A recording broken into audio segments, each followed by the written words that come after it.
The power of me. If I ever have a son, I'll call him me.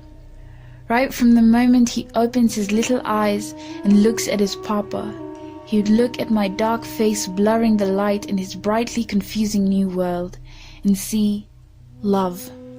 That first time I hold him in my hands, momentarily forgetting his lovely mother, that primary intimate moment between father and son as he tries to grope around with a clenched tiny fist, that big sigh and smile of an expectant man finally coming to rest. That moment of happiness that cannot be written about, that moment that no one can feel for another, that moment that no one can empathize, that moment that one has to experience to tell.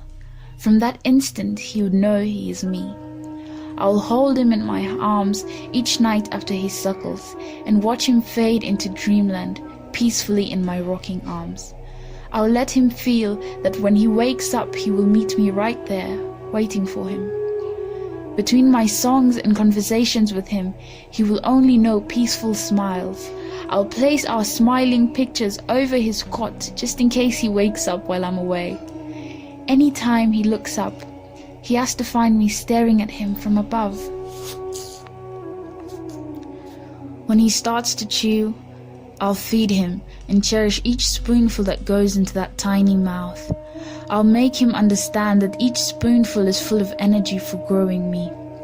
I'll teach him to sit, and when he crawls, I'll be there guiding him onto pieces of furniture till he can stand.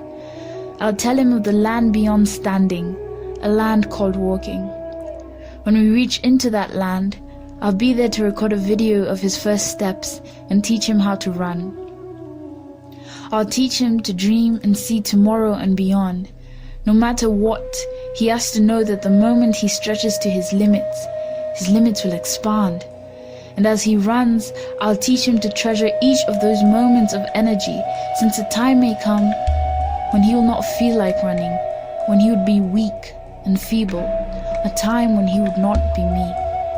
I'll walk him to school on his first day, secretly hiding my tearful face from his cheerful expression.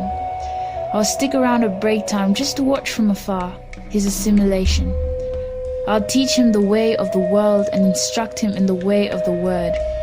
I'll be there to lift him up each time he falls, and will be a shoulder for him to lean on each time he slips.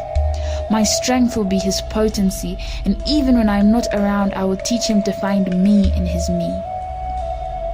I want him to learn that all smiles do not mean happiness, and that all tears are unsorrowful. I want him to learn that all burdens are not heavy. I want him to be a friend, yet I want him to learn to detach.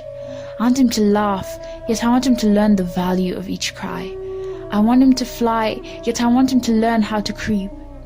I want him to value his papa, yet I want him to know that his papa will not always be around. I want him to know that at times the tides will threaten to capsize his ship. At times he will be alone in the midst of millions, and at times he will cry among laughing masses. Yet at those difficult moments, I don't want him to conceal his head in the sand and ignore the world. During those moments when the universe threatens to demolish his faith and resolve, I want him to bury his head inside himself, to look deep within, thrust the world aside and relish in his inner strength, name, purpose and destiny.